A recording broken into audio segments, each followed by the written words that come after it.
It is that time of year for all of the fall festivities like trick-or-treating, going to pumpkin patches, but it all looks a little different this year due to the coronavirus pandemic. In today's To Your Well-Being, we're going to take a look at how you can stay safe while still enjoying the fall fun. So Cone Health's Infection Prevention Medical Director, Dr. Cynthia Snyder, is joining us now. So let's first and foremost talk about it. What safety precautions should we be taking to keep safe and to prevent spreading COVID-19 while enjoying the fall festivities? Because life is not over. We want to still be able to enjoy some of the things. That's true. Tanya, thanks so much for recognizing that. It's very, I think, important to still try to do as activities that you enjoy, but you have to still take into consideration the importance of those 3 Ws. So, wearing a mask, safe distancing, and hand hygiene still can come into play with fall festivities.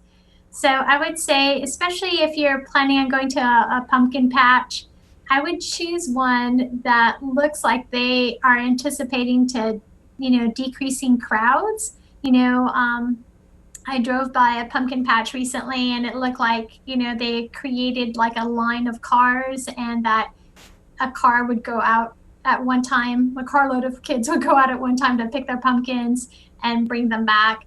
So especially important to probably bring some hand hygiene gel with you if you're going to be touching, multiple pumpkins, to try to wash your hands between them, or definitely at least at the end. And especially if that pumpkin patch has like a corn maze, those are so much fun for kids. But you just want to be particular that, if there are going to be other families there, that there's enough safe distancing.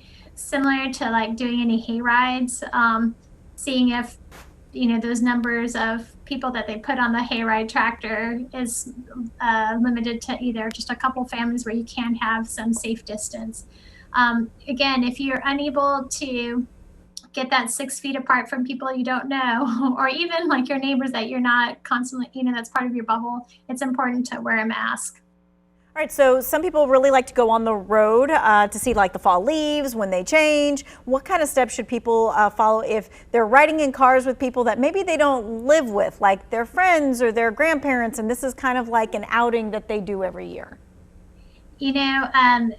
It's that's such a lovely tradition, and it is important to still wear a mask within the car, especially if you're going to be carpooling with folks that don't reside with you in your household. Alternatively, is friends you go with each are in separate cars, and then you can meet in one place to enjoy the outdoors. But if you are sharing a car with folks that are not in your household, the best way to protect each other is to wear masks. And that might feel a little weird to some people, but I mean, you are in close quarters and you're within the 6 feet that what we normally say is a safe distance. Easily, exactly. And the fact is, right, in a car, you don't have that great air circulation. So you don't, you would never want to put your grandparents at risk or family members that may have a compromised immune system. So it's best to wear a mask in the car, even if folks don't have any symptoms. It's particularly important to wear a mask.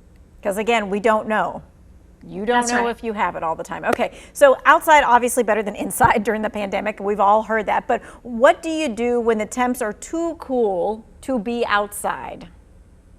Oh, I know. I think a lot of doctors and epidemiologists are a little bit worried about the upcoming winter because that's going to drive everybody indoors.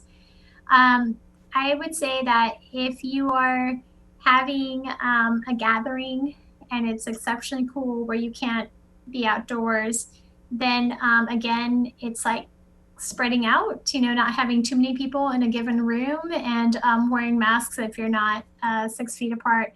I think we have to try to do as much as we can outdoors. The risks of eating indoors is so much greater than it is outside.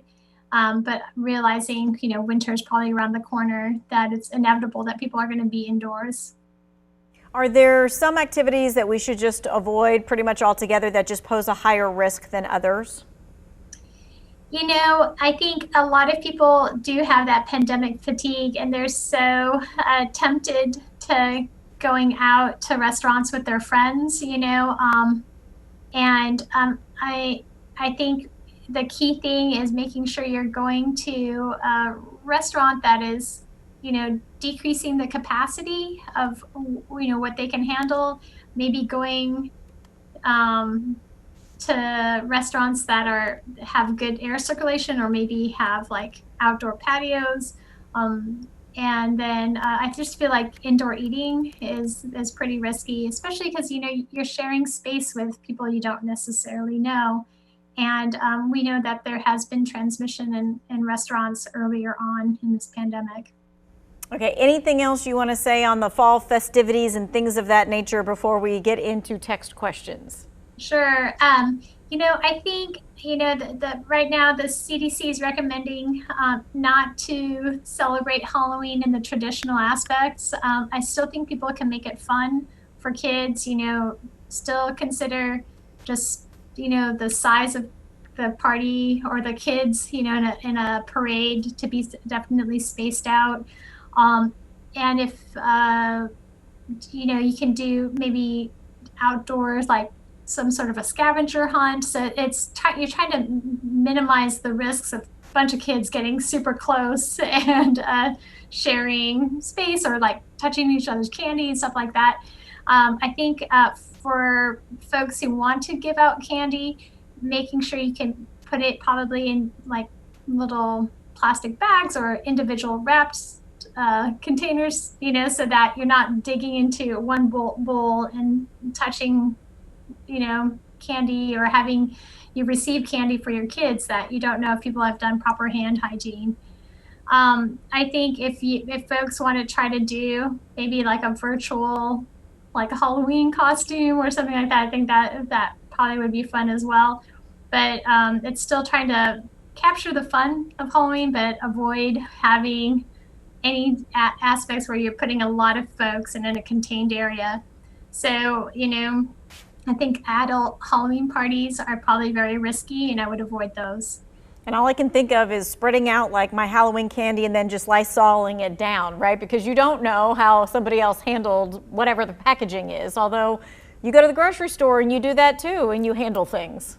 Yeah, I mean, I think as long as, I think, for instance, if your kid is trick-or-treating at somebody's house, as long as they're kind of picking stuff up on their own, they're not, touching, there's not touching. I wouldn't necessarily want to put Lysol on candy that you're going to be ingesting. Oh, I mean like on the wrappers, because like you swallow all your candy out, that kind of thing. Yes. I just feel like also, like some of the wrappers are not really well focused. Like, when you think of bubble gum, maybe, I don't know. I don't want people to be poisoned by Lysol spray either. And it's good that we talk about it now, because you never know what people will come up with. Yeah, I think it's, I really feel like it could be like a coordinated effort among a neighborhood. If you kind of give guidelines and saying, this is where we're going to go trick-or-treating. You're going to line up 6 feet apart, and move like one direction. Mm-hmm. That possibly could work, but it's going to look much different than in years past, obviously. And I think if you feel like candy looks like it's being touched by too much people or stuff like that, I probably would just get rid of it and just, just get the candy that's already like in another self-contained bag. That's right, or buy your own, and that's okay too. Yeah, okay. And that's okay, right? Or like if you do like pumpkin decorating together, you can do it outdoors, spaced apart. That's still quite a fun activity without too much risk.